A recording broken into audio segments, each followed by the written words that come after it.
Um, Very good afternoon to all of you. Thank you for joining us for the special media briefing on the occasion of the G20 Virtual Summit that is being hosted by Prime Minister Shri Narendra Modi tomorrow as chair of the G20. To give us a sense of how we approach this very important event, we have the privilege of having with us here Shri Amitabh Kant, G20 Sherpa. Also joining us on the dais, Shri Vinay Quatra, Foreign Secretary, and Shri Ajay Seth, Secretary DA. Sir, may I request Sherpa sir to say opening remarks and then perhaps we'll take a few questions.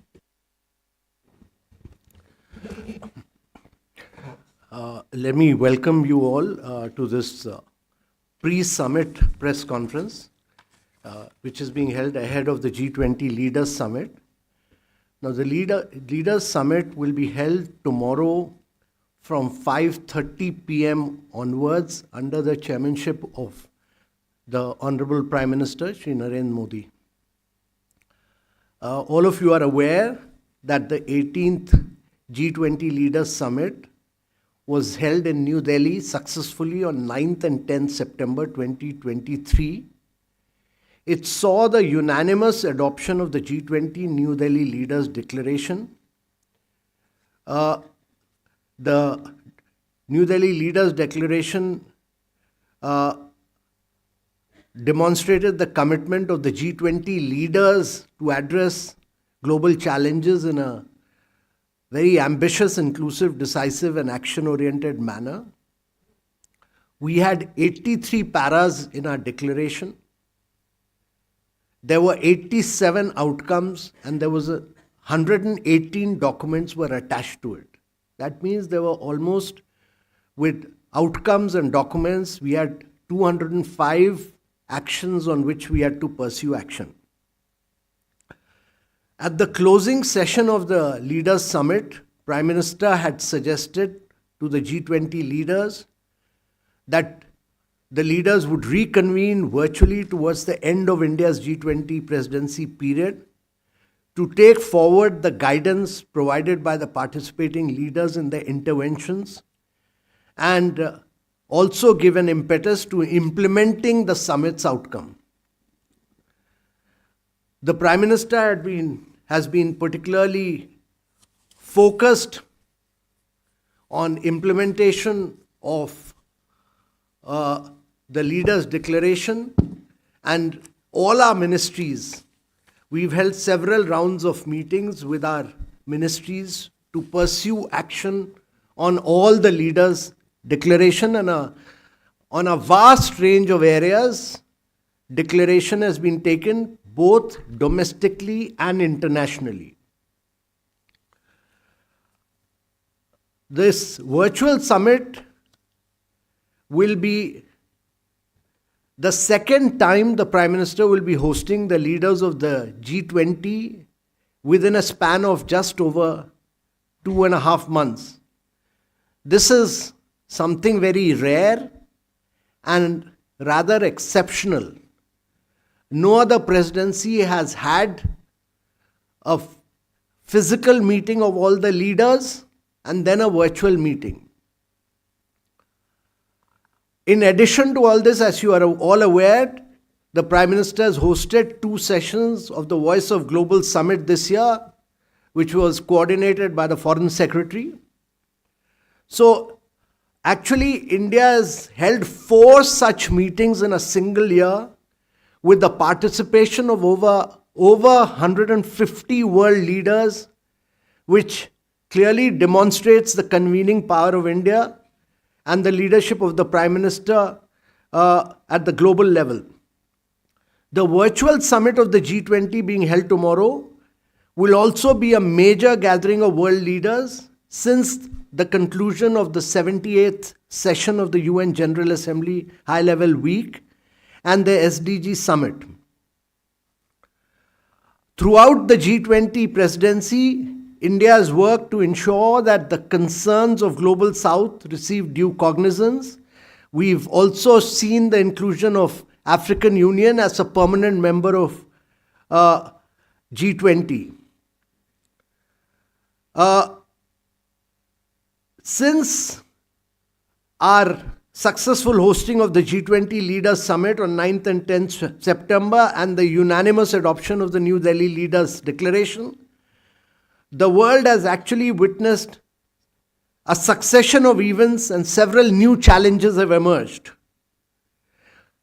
While development will be the core agenda and we'll focus on the development issue, the leaders may discuss many other issues, and the virtual summit will provide an opportunity not only to discuss the implementation of the leaders' declaration, but also for the leaders to share views and enhance cooperation on critical challenges that we confront and address gaps in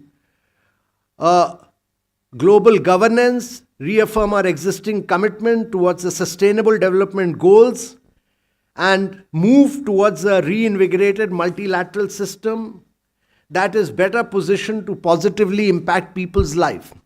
I would merely like to say that after our summit, we had the meeting of the finance track on which Mr.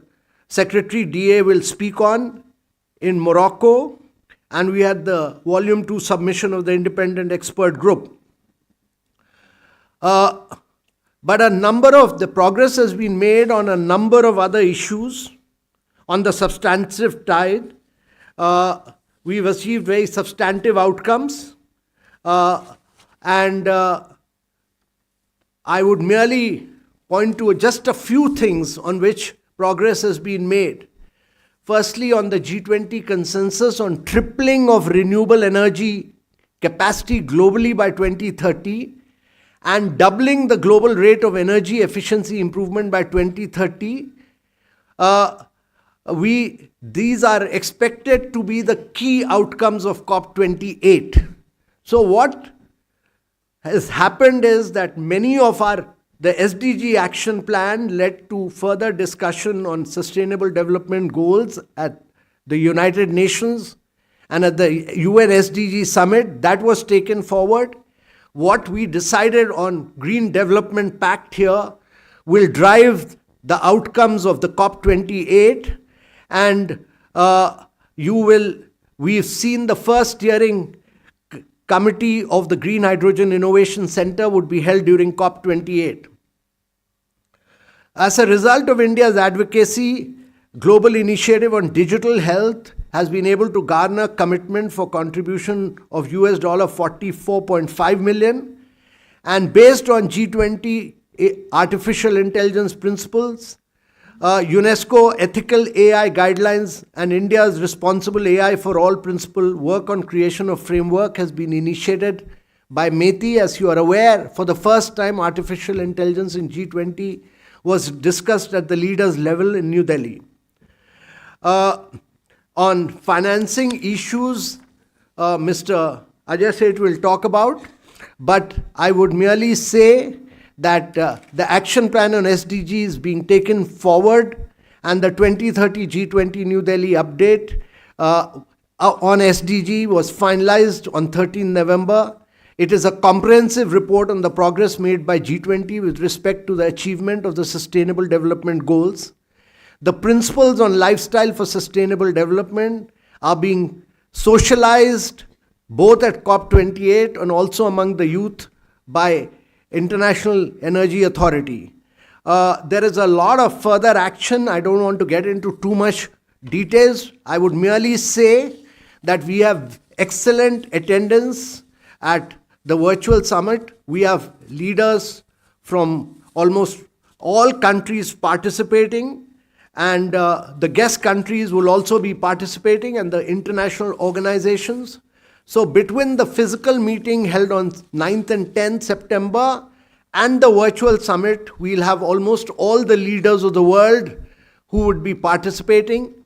And I would merely say that we look forward to a very detailed deliberations by the leaders tomorrow. With these few words, I'll hand over the mic to Mr. Ajay Seth, Secretary DA. Thank you, sir. A very good afternoon to all of you. And let me share the context from the primarily from the perspective of the financing. As you recall that from the very beginning of the year 2023, the agenda proposed by India found a very positive support from all the member countries. First, the ministers in February meeting in Bangalore supported it. Thereafter, the second meeting in Washington, a very significant amount of several areas where the support came in, including the starting of the work on evolution of the World Bank Group. Then the July meeting, the third meeting of finance ministers and governors in Gandhinagar, on several key issues, agreements were reached. Thereafter, when leaders met in Delhi, New Delhi in September, the contribution of various working groups, not just in finance track, but several working groups under the Sherpa track, the kind of a momentum which was created led to endorsement and a support much, much beyond what the different working groups were in a position to arrive at. As a result, the agreements reached, the endorsement obtained were much more, significantly more than the sum total of the parts. That's the kind of a momentum which got created.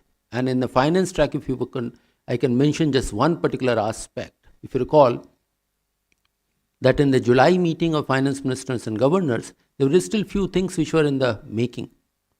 For example, the work on MDBs, the work of the independent expert group, the work on synthesis paper on crypto assets.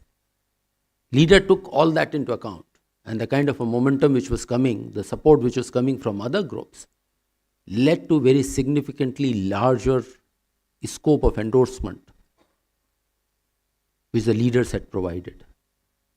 At the same time, they assigned and they expected some more work to be done by the ministers and governors when they were expected to meet at Marrakesh, roughly about a month after their summit. And that meeting, if you recall, in Marrakesh, the ministers and governors built upon that momentum and the guidance which the leaders had provided, and there the report of the independent expert group was welcomed. How to take that forward was agreed upon. Similar manner, in other areas, the agenda which was there, the momentum was provided. Since then, between October post Marrakesh and in the past 4 to 5 weeks, several of you were with us when the webinars were done in Sushma Swaraj Bhavan, that to deliberate upon the guidance which the leaders had provided, how to take that forward within our own country as well as in other international fora and including in the G20 fora. And that found support not just within the country but also the international speakers who had participated in those webinars. Now, tomorrow we expect that when the leaders will be meeting again build upon that momentum and get further guidance so that when India hands over the presidency, it will be a strong momentum to the agenda which has been hugely influenced by the perspective of the developing countries, and to take that forward. I'll stop here. Thank you. I would now turn. Fair enough, Okay, sir. okay, Thank you very much, sir. We're going to open the floor for questions. Please introduce yourself and the organization that you represent, and we'll probably take a few questions together. Yes, please. Microphone there at the back. Yeah, good evening, everybody. I'm Siddharth from Bloomberg. My question is to Mr. Kant. Will Mr. Putin and Joe Biden be attending tomorrow's sessions? Siddhant here. Sir, Siddhant from Vion. To Sherpa, sir. Sir, how does India plans to strengthen the presidency of Brazil, who will be the next president? And to the Foreign Secretary, sir. Sir, the presence of the Chinese side, the representation, did we send the invite for the person who has been deputed or for the President Xi Jinping? How do you know who's been deputed? They have announced, the Okay. Chinese side has announced. Fair enough. Anyone else? Yeah. Yeah, Abhishek, go ahead. Sir, Abhishek from CNN News 18. Sir, my question is regarding this latest West Asia crisis, that is Israel-Hamas war. So will that also be in the agenda when the leaders will be having conversation? The current conflict. Current conflict, Yeah, on the agenda. Okay. Yes, please. Hi, Siddharth from Money Control. Just wanted to understand, since Mr. Kant, you said this is a rare event, a virtual summit. Can we expect some sort of a official statement at the end of it, or would it just be sort of taking stock of all the events which have occurred so far during India's presidency? Thanks. What do you mean statement? What do you mean statement? Well, a communique or something, some official. No, something is. A joint. This is a diplomatic world. Okay. Yes, ma'am. There. Hello, this is Surbhi from Business Today. I just wanted to understand that in the backdrop of the diplomatic issues between India and Canada, would that also have an impact on the G20 talks tomorrow? Thank you. In what way? As you know, this is a multilateral event. Yes. What is your specific query? No, I just wanted to know that there's been talk about the Five Eyes Alliance and everything. So is there going to be any, discussion on that as well? Thank Oh, you. discussion on that. Okay. If there are no further questions, okay. Yes, yeah. Yeshi Seli from the New Indian Express. Is the Canadian Prime Minister expected to take part? You said most people are coming. Okay. If I could pass on the questions, depend. So.